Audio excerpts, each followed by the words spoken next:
We are now going to do something of great value. We are going to start a shiur on the Zohar Kadosh. This is a very complex concept, profound, difficult. And the most difficult thing is to decode the messages it contains. Before we start, and to give some time for everyone to arrive, I would like to hear your ideas on what you think the Zohar actually is.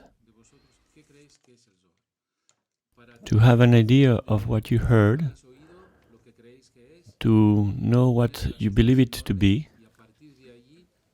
then we'll put your ideas into focus. So then, for 5 minutes, I would like to listen to some of your comments about the concepts you may have on the Zohar. It's the soul of the Torah, in all its deepest meaning, the most profound aspects of the Torah. Whatever I read, even though I don't understand it, I read it because it's good. But is the wisdom, is the deep meaning of the Torah. Okay, more?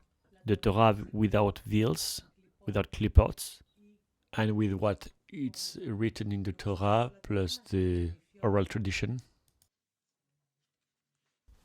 Okay. Does anyone else needs to add something? Secrets. Secrets of what? Secrets probably obtained by a system of extraordinary perception of or meditation. Can you repeat this? I like what you said. I was saying probably obtained through a system of meditation of some special perception. That's it?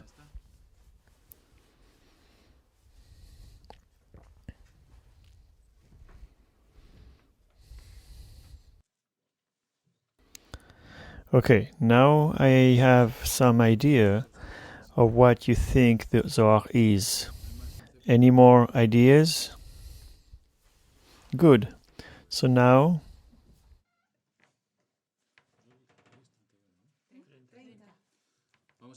we will start the class on the Zohar. Today is October 30th, 2011, and we are at Yehiel Foundation, and we are about to begin a shiur on the sacred Zohar, the Zohar Kadosh, and of course on its author of Rabbi Shimon Bar Yochai. And we are going to start by describing who was Rabbi Shimon Bar Yochai. And after that, we'll go directly to the secrets of the Torah. Rabbi Shimon Bar Yochai was a rabbi who lived in Galilee, which today is part of Israel. During the Roman occupation, after the destruction of the Second Temple, at the end of the first century and the beginning of the second century of the Common Era, he died in Meron on 18th of Iyar, which is a very, very important date. And during his life, this man was extremely vocally critical against the Roman governor who condemned him to death.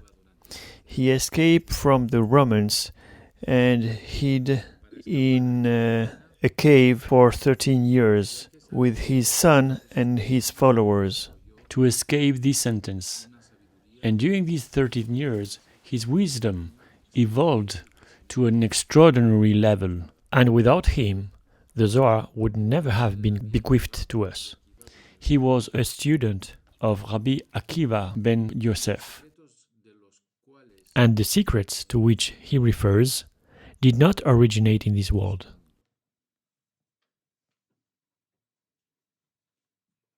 The Zohar is written in Aramaic.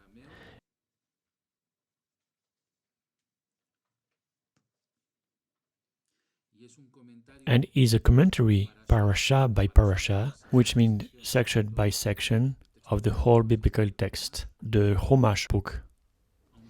Although it also has an introduction entitled Preliminaries, which is quite thorough, and says that the secrets of the Torah gathered together in the Zohar, the Book of Splendor, which explains what we ourselves are incapable of explaining, comes from another world.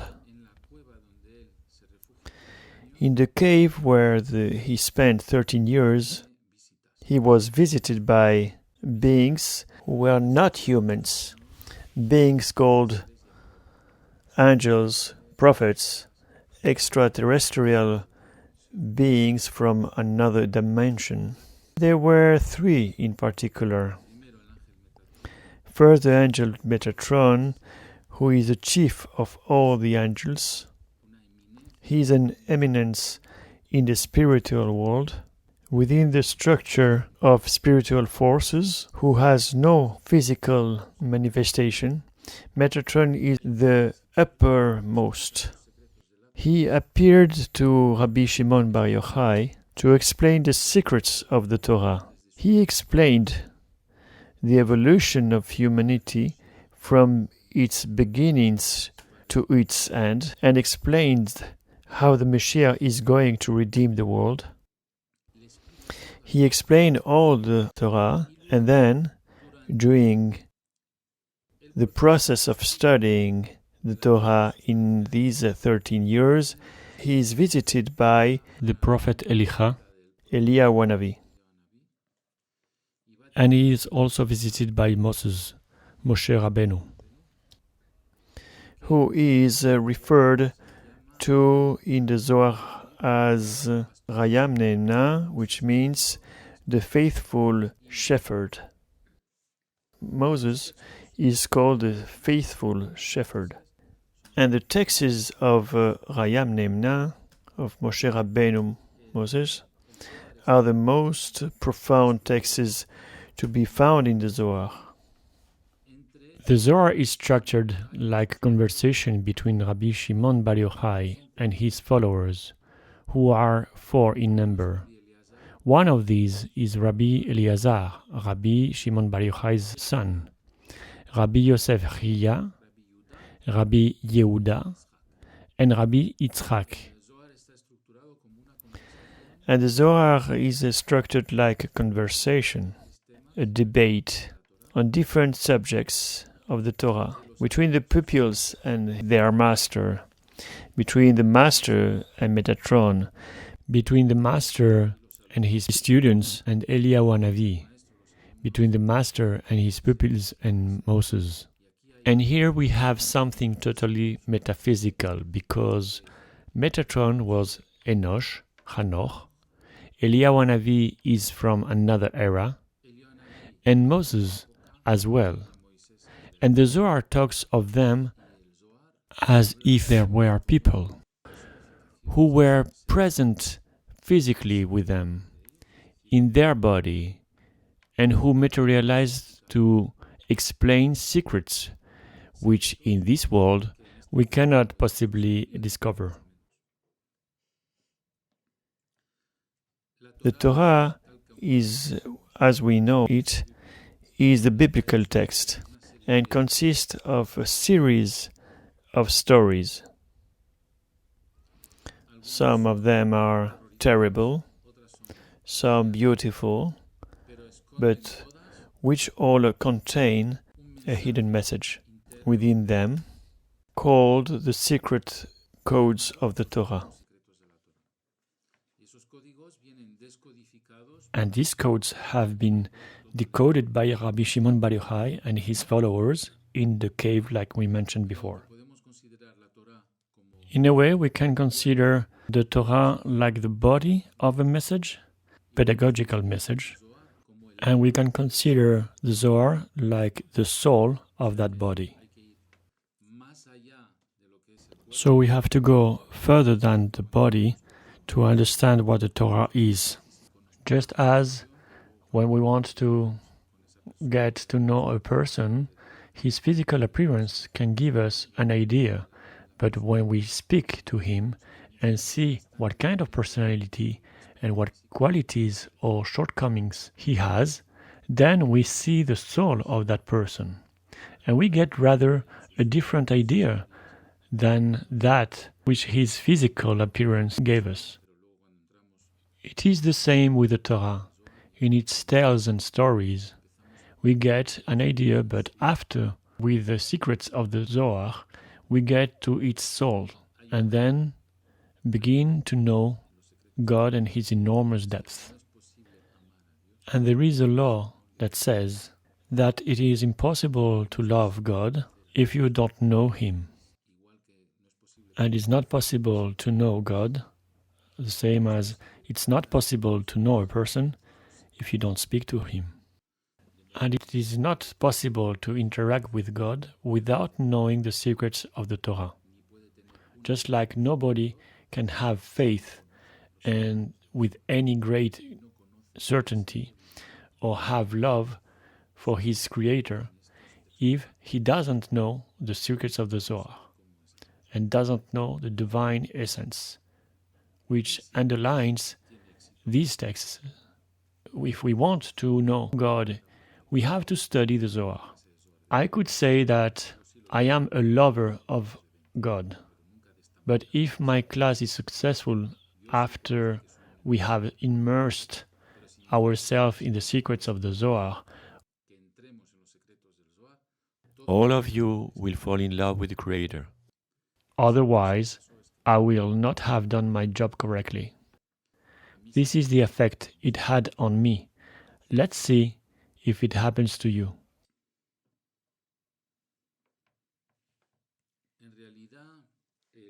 In real terms, the codes that are in the Torah and revealed in the Zohar have a single objective: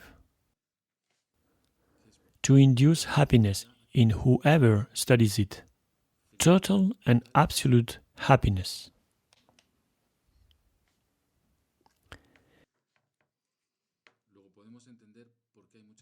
Now we can understand why there are so many unhappy people.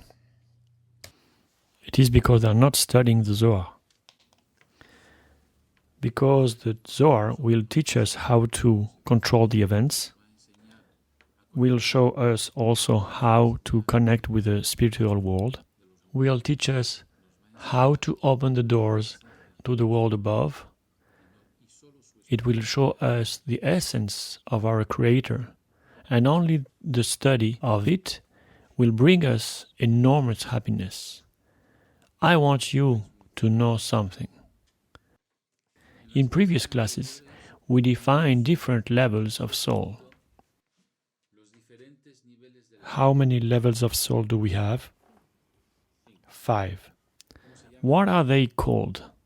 From the bottom, Nefesh, which is the vegetative or animal soul.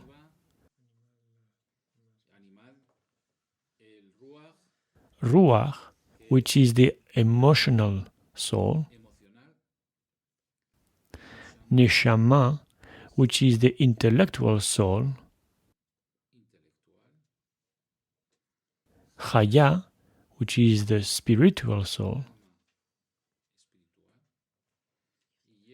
Yechida, which is the soul of God fused with those who attain this level.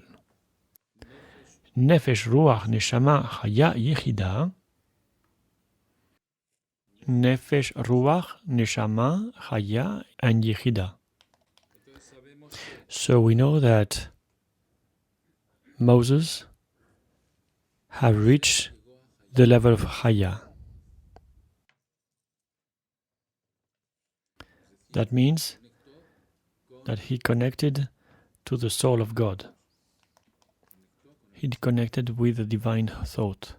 Yechida is the soul of Mashiach, which blends with the soul of God and with divine thought. It's a fusion. Yechida comes from the word Yehud, which comes from Ardut, union. I can be in contact with a person, but that person might be away from me. But I can be fused to that person, and that person will be inside of me. So we have Nefesh, Ruach, Neshama, Chaya, Yechida, and the Zohar has to bring us to Yechida, and we are going to demonstrate it.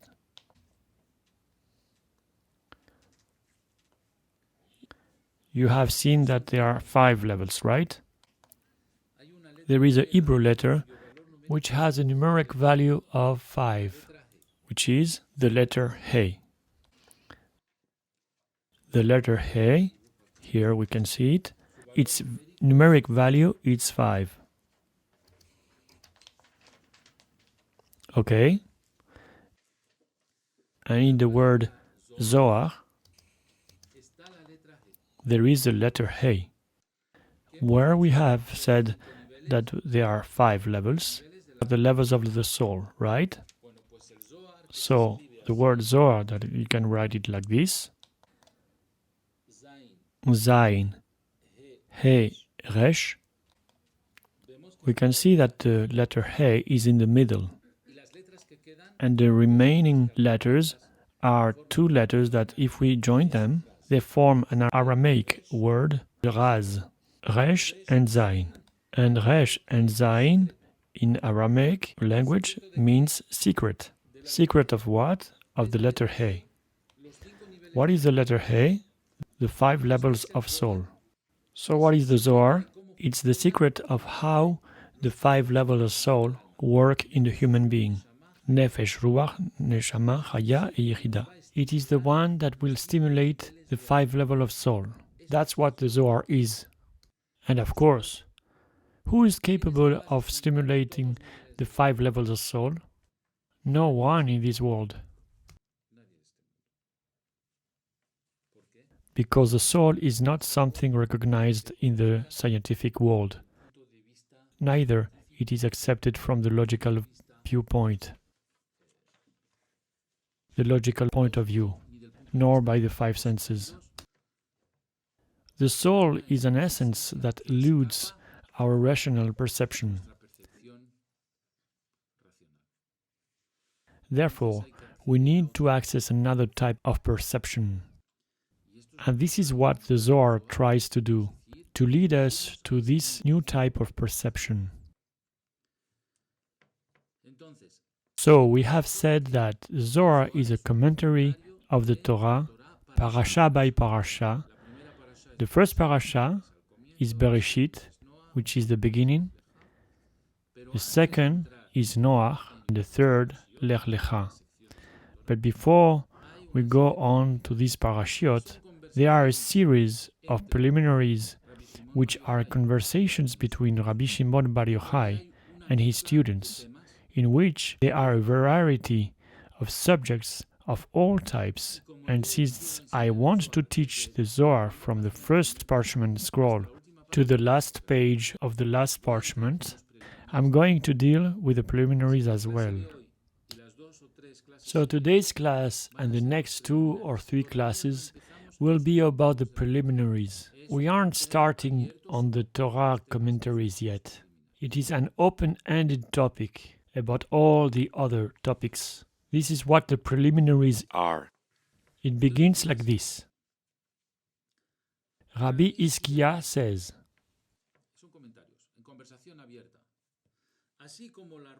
just as the rose grows among the thorns, my loved one grows amongst the girls. That's what it says. It's a commentary. And it seems quite obscure. We have to decipher this metaphor, because the Zohar is full of metaphors that need to be unveiled. So, who is the rose? The rose is the people of Israel. They are called the rose, and so it is very important now that you note down the language of the Zohar, because the Zohar will give the definitions of words. So, If we make a dictionary of these definitions, later, when the Zohar uses these metaphorical words, we will need to know what he's saying. So the first word is that rose means Israel, the people of Israel. We will see now who are represented by the thorns. And then we'll see who is the beloved one and who are the girls. All this must be decoded. And we are starting creating a dictionary to put together a dictionary to enable us to understand the Zohar. Could you repeat the sentence? Just as the rose grows with thorns, so my beloved one grows among the girls. Why does HaKadosh Baruch Hu call the people of Israel the rose?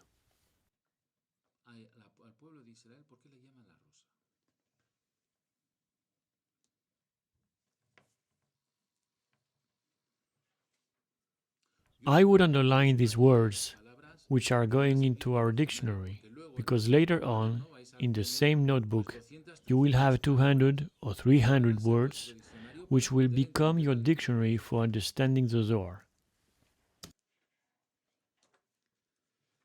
It says, why is the rose sometimes white and sometimes red? White is a symbol of mercy, and red is a symbol of harshness. So it is that sometimes there is a well-being and sometimes hardship and suffering.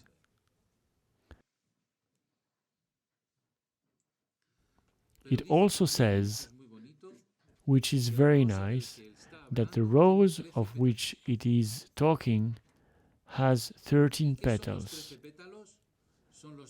And what are these 13 petals? They are the 13 qualities of mercy of our Creator. In other words, this is a people which has to strive to have the same qualities as its Creator. And there it is identifying just as a father has a son and wants him to have the same virtues as he has. That's to say that above all, we have to be a compassionate people. And if we aren't, then one has to ask himself if he belongs to the people of Israel. A Jew who doesn't possess the attributes of compassion is questionable. Is he a Jew or isn't he?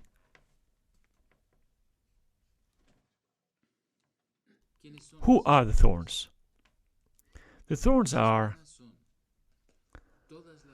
all the nations who do not have these 13 attributes, which means they judge with harshness. Whoever judges with harshness is called thorn, and whoever judges with compassion is called the people of Israel. And from there we see how serious it is to criticize others. Because if we criticize with harshness, we are no longer the rose, we are then the stem with thorns. Has everyone ever picked up a rose and been pricked by the thorn? The rose is very pretty, but the stem can hurt you. Similarly, we must be careful about what we say. We could change from being the petals of the rose to being the thorny stem. And now we begin to talk of midots, of virtues. It says also that they are roses with 5 petals. What do the 5 petals refer to? They refer to the human hand with its 5 fingers that holds up the Kiddush cup, which is called the cup of blessings. And what does it mean? That these people is aimed to bring down blessings. That is how it is defined. So the 13 petals are a people which possesses the 13 attributes of compassion, and the 5 petals represent a people who hold up the cup of wine, which means that it makes the blessing come down to the wine. And all this we obtain from decoding the metaphors. And here begins another topic that says, the light was concealed and enclosed within the alliance. What is the light? And what is the alliance? And why the light has to be enclosed within the alliance? We see that from the literal meaning, we don't understand anything. So, the light in Hebrew is called Or, Aleph Vav Resh. I'll write it down.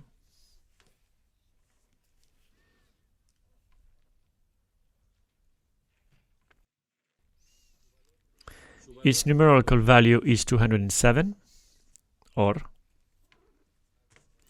Aleph Vav Resh, 1, 6, and 200. Aleph has a value of 1, Vav 6, and Resh 200. Total 207, and we have said that the word Zohar is Raz He, secret of the letter He. So imagine the word Raz is Resh and Zayin, 200, and Zayin is 7, so we have 207. So each time we talk of light, we are talking about Raz, or the secret. The secrets of this world were concealed and enclosed in the Berit. It means the alliance, which means that the world holds secrets. Where are they? In a safety box. What is the safety box? The Berit. What is the Berit? Where does the word Berit appears in the Torah? Which is the safety box in which the secrets are enclosed. What is it? Well, we know the Berit Milah, circumcision. The secrets are hidden in the pact of circumcision. There is also the Shabbat called Berit Olam, the alliance of the world.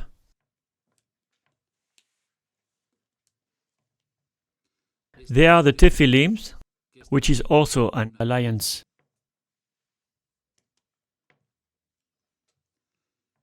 There is the rainbow, which is the alliance that God made with the world when the flood receded,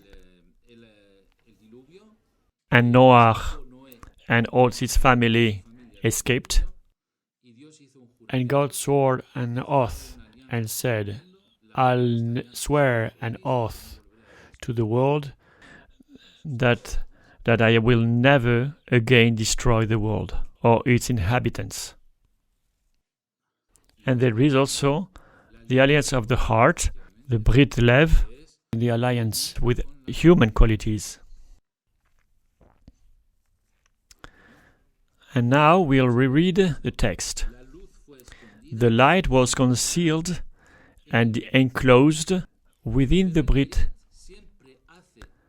What the Zohar says? That the Berit is a principle of fertility, which means that all that we have talked about, which is the union of Shabbat, alliance of the heart, alliance of the rainbow, and the alliance of the circumcision, is called the fertility principle. What is the fertility principle among the Berit we've been talking about? The Berit Milah. That means that in the circumcision are hidden and locked up all the secrets of the Torah.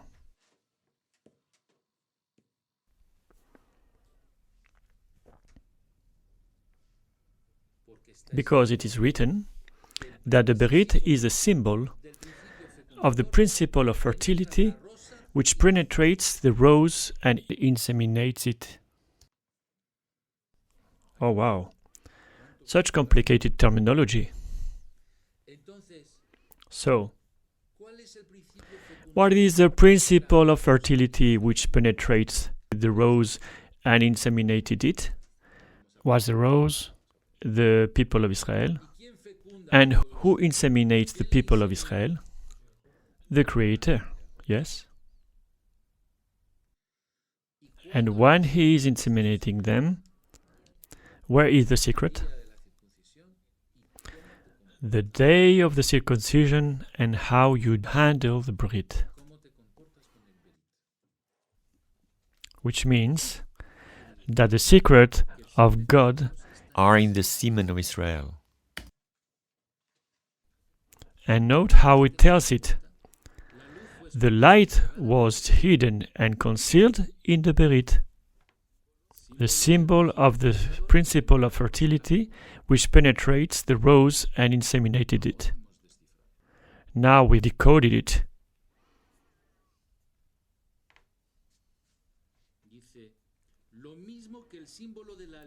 It says, just as the symbol of the alliance is made up of 42 grains of fertile matter. 42. The symbol of the alliance is made up of 42 grains of fertile matter. That's what it says. And now, once again, we're faced with words which need decoding. 42. Does it ring a bell? What is it? Ana Bechoar. It's a poem. What is the Ana Bechoar? It is the initials of the 42 names of God. Where are the 42 names of God engraved? Just as the symbol of the alliance, Brit,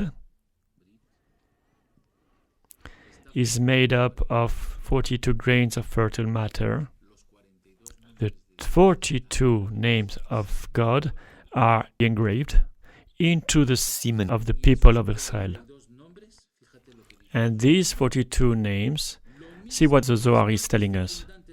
The same fertile material that constitutes the name of God, engraved ineffably, are the 42 letters with which was completed the work of the creation. What does it mean?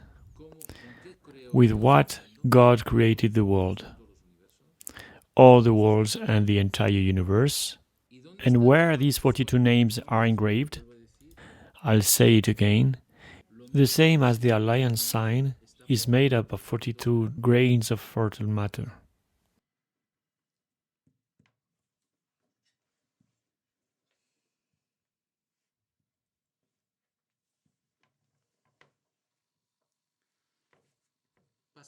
Now we move to the next discussion. These discussions are very useful for the creation of the dictionary of the vocabulary of the Zohar. We have already defined what the rose is, the petals, the alliance, the light, the meaning of the thorns. We are starting to put together our dictionary. In the next class, I will be speaking of these concepts without giving the definition, so we need to learn it by heart. If not, we won't be able to follow everything. Here, Rabbi Shimon Bar Yochai is using new words. It says, flowers sprung up from the earth. Okay. And? What are these flowers? The flowers are the souls of the patriarchs.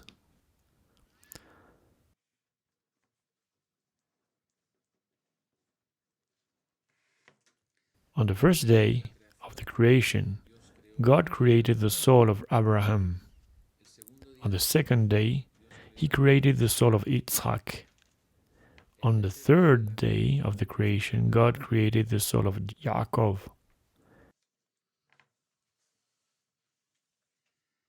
On the fourth day, the demons fell to the earth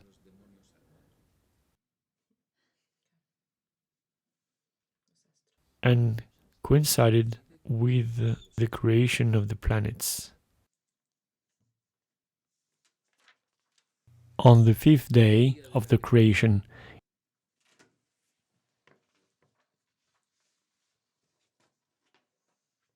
is called the day of the total dove, which is when God says we are creating man, Na'aseh Adam, and it says it in the plural. We are creating man. He haven't created yet. Let's create the man, he says. Why? Because he created the planets on the fourth day. The planets had a soul, an intelligence capable of creating matter. The planets will create matter, the physical body, and God will create the soul within the physical body. And so God said on the fifth day, Na'aseh Adam, let's create the man, which means he gives the order to the astral intelligences to create the physical body. He blows in a soul through the nose of the man. And later this man will also say something in plural. Just as Hashem said Na'aseh Adam, the man will say Na'aseh Venishma. We will do and we shall understand. And what does Na'aseh Venishma mean? It means we shall keep the Shabbat. This is what Na'aseh Venishma means. And what is the Shabbat? The Zohar HaKadosh says it is the Olam Haba. It is the world to come, also called the country of life.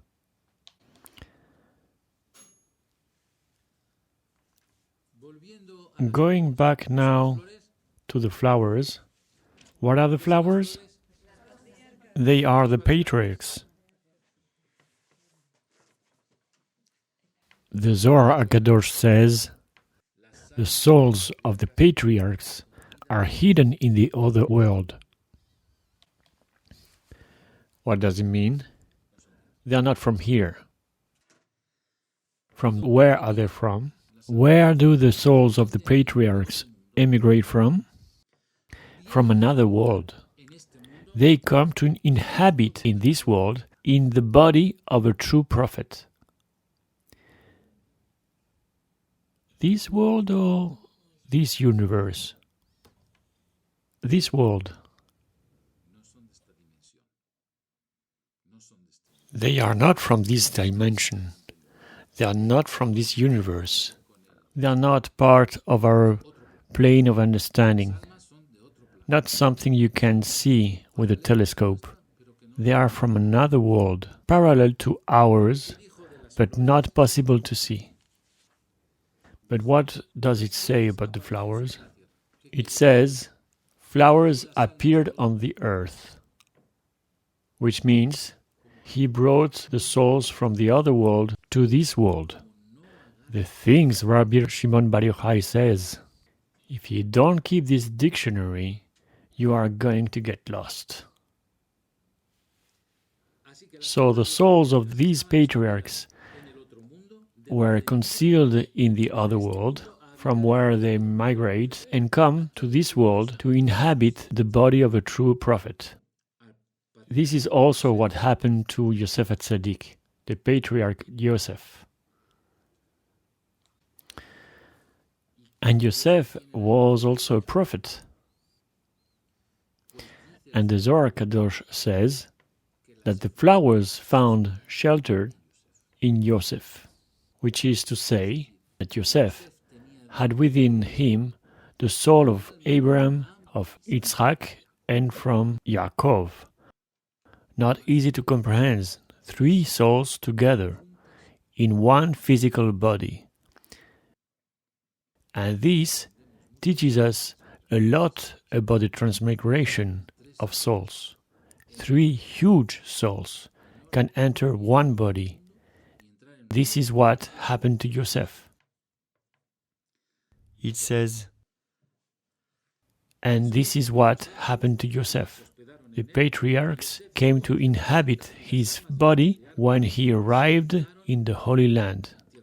And the souls of the patriarchs were fixed there in the Holy Land. It says, careful now. The rainbow, what is it? We said just a moment ago. It was a decree which God made not to destroy the world after the flood. He would never again destroy the world. It says, when the rainbow appears, it is the moment to destroy those who are guilty. But the guilty one will be saved, because the patriarchs appear due to the merits of the children who study the Torah. In other words, the moment that the rainbow appears, we have to understand that there has been a decree to create a flood, the same as Noah's, and who advocate that this flood should not take place? The souls of the three patriarchs, Abraham, Yitzhak, and Yaakov, who are on the earth, and who say, stop. And God says, why should I stop? And they say, for two reasons. First, because you made an oath. And secondly, because there is a merit. The small children that study the Torah. Who are the children? Do you really think they are 5-year-old kids? Us. What do you mean, us? The little children are those who study the esoteric doctrine. In other words, the Kabbalists. Because of the goodness of those who study the Zohar, the rainbow sums up all its power, and the guilty are not destroyed. Due to the goodness of the Kabbalists who study the Zohar. These are the children. These are the ones who sustain the world, the Kabbalists.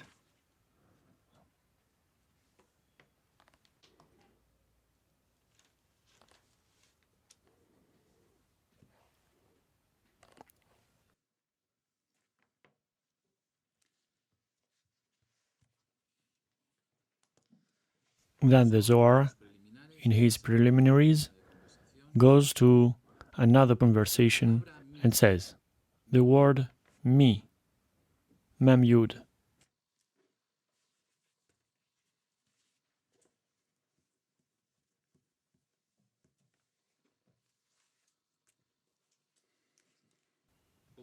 Be careful because it is important to understand the Torah.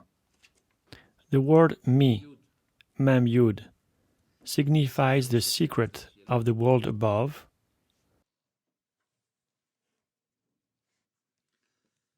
The name of God Ele, Aleph Lamed He. Aleph, Lamed, He, signifies all those things which are visible. So we have the world above and the world below. Me designates the secrets of the world above. Ele is the visible things to be seen on earth, and we form a name of God with Mi Ele. And what is it? Elohim. Elohim. Who said it? very well. Bereshit bara Elohim. Which means, in the beginning, He created the secrets of the world above and the physical, visible things together. Two things were created. Bet Reshit. Two beginnings, which means He created the world above and the world below. He created the secrets of the world above and the physical, visible things. Together, two things were created. But we cannot live only with the tangible things, because we're living like crazy people. only with one half of the big picture. Imagine someone who loses the notion of time and believes they are living in the Napoleonic era. Why? Because it's missing a whole dimension. So all those who exist only in the physical world leave the spiritual world aside. They are missing a parameter in their lives. That's why we have the Star of David. Because one triangle represents the physical world and the other triangle the secrets of heaven. And they have to be balanced. That's why it is the symbol of the people of Israel who acknowledge the two worlds.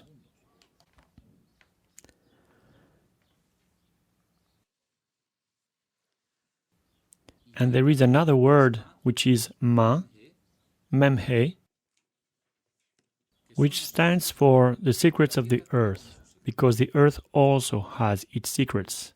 Memhe, you read it ma. They are the secrets of the earth. That's why when we speak of Elohim, we are not talking about gods in plural. We are talking about the secrets of the heavens together with the visible things which combine together, or rather, the soul and the body. So Elohim is not a plural word, it is rather a concept.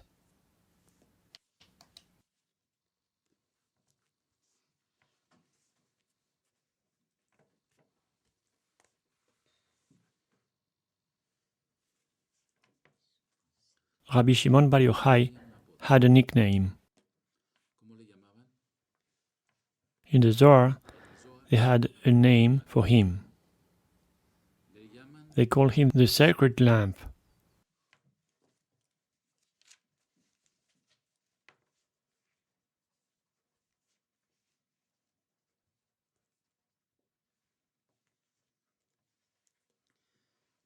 But the sacred lamp is a code name.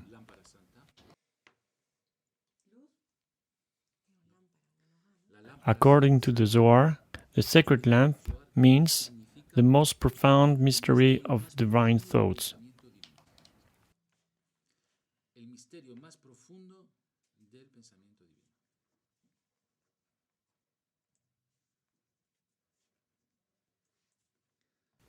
So this is Rabbi Shimon Bar Yochai. The divine thought inhabited him in its most profound nature. And we are uncovering them here in the secrets of the Zohar. So what we are actually studying are the thoughts of God Himself.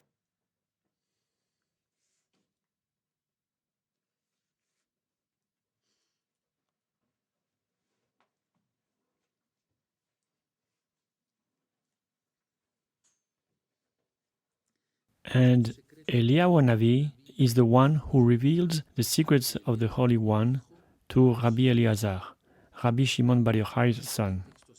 There are entire texts that expose how Eliyahu Navi had revealed all the secrets of the Torah to Rabbi Eliezer.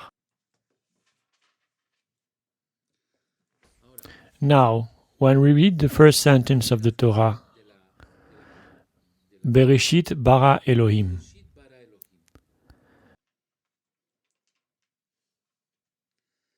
Bereshit has a numerical value of 913, the same as the word Idbonenut, to meditate.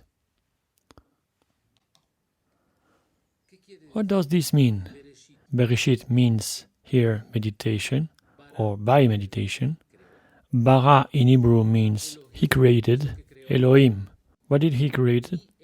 Mi ele, the secrets of the heavens and the physical things.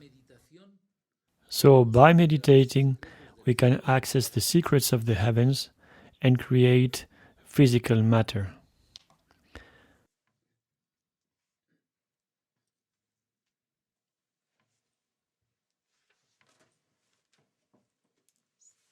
So it's telling you that through meditation, you can create events, and matter. The first 3 words of the Torah, Bereshit bara Elohim, which means through the medium of meditation, with the secrets of the heaven, physical events can be created.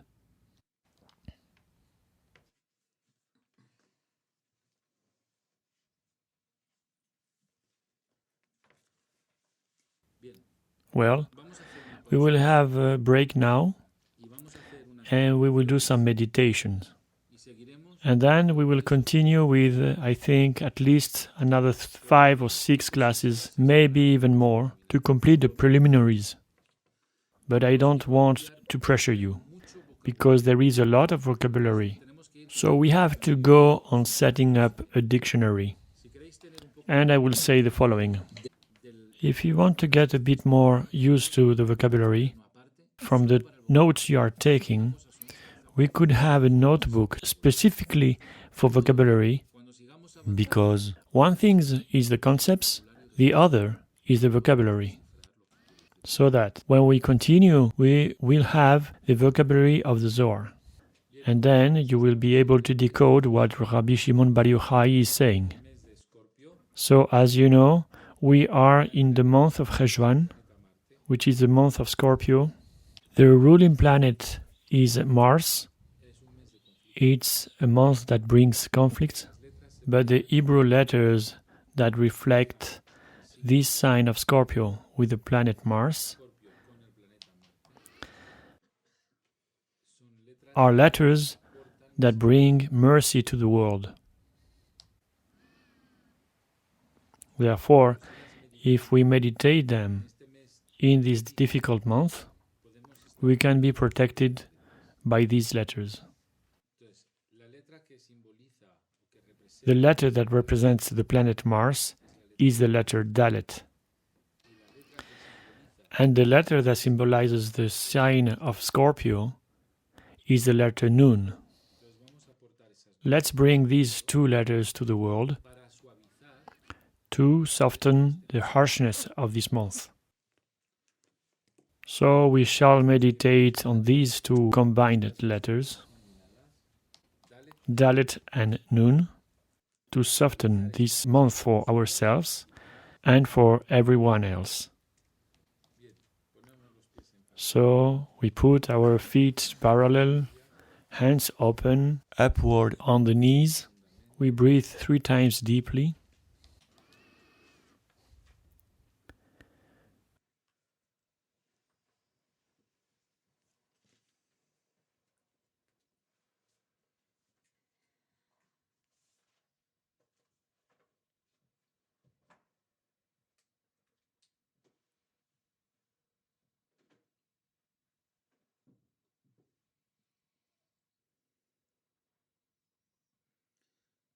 Now we visualize ourselves inside the golden star of David, the size of this room. Then we visualize another golden star of David. We call up the letter Dalet, which shows up very, very large and white. And then we light it up. Then we call up the letter Nun, and we light it up.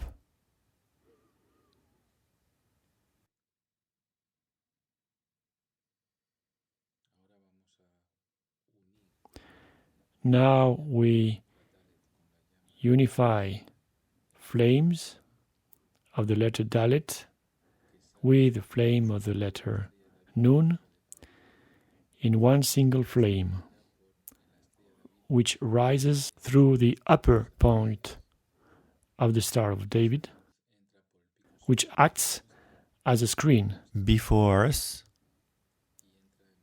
as we are observers. And this light enters the upper point of our Star of David and enters our crane and lights up our brain and goes down to the heart and lights up the heart, then goes down to the liver and lights up the liver, then goes back up to the heart and illuminates the heart, and then goes back to the brain and illuminates the brain. Then it accelerates its rhythm like a piston. It goes up and down, heart, brain, heart, brain, heart, brain. We expel this energy from our brain, and it swirls around us like a cloud of white-colored energy, but which now rains down flakes of energy all around us, magnetizing our aura with the two intelligences of the Dalet and the Nun. Now our being is magnetized, and we make a circle and put our planet Earth in the middle, as if it were a football. And we project from our heart to the earth this energy of Dalet and Nun, which we now possess, which now leaves our heart to surround the earth, which is in the center of the circle, which we have just created, of course. Of course, it is not fixed to the ground, rather it is a globe which is floating around us. And now we bring compassion and mercy to the world in this month of Cheshvan.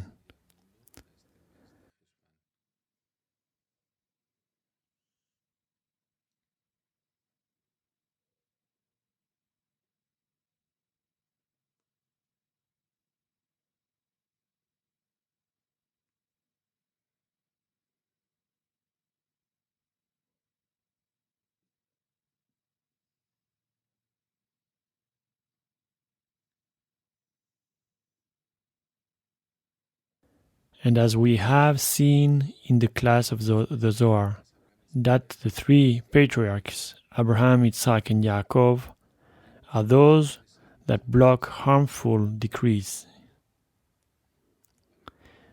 We see how these three souls descend to the world to protect it.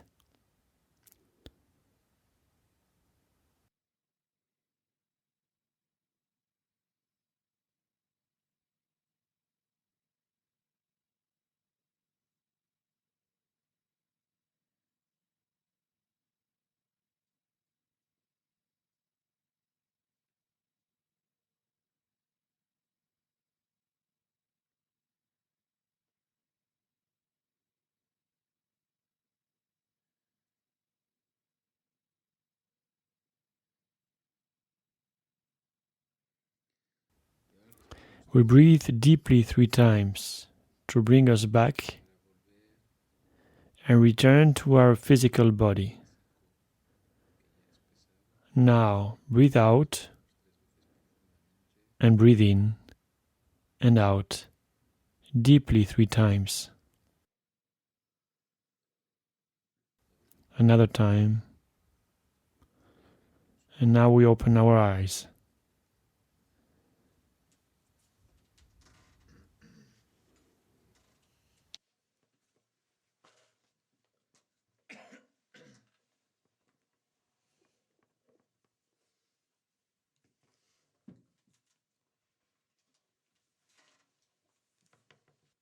Well, the same guides Who taught Rabbi Shimon Bar Yochai were here with us. and they directed this meditation. So everything you've seen is not coincidence. So it is very nice that we have had guests at our table.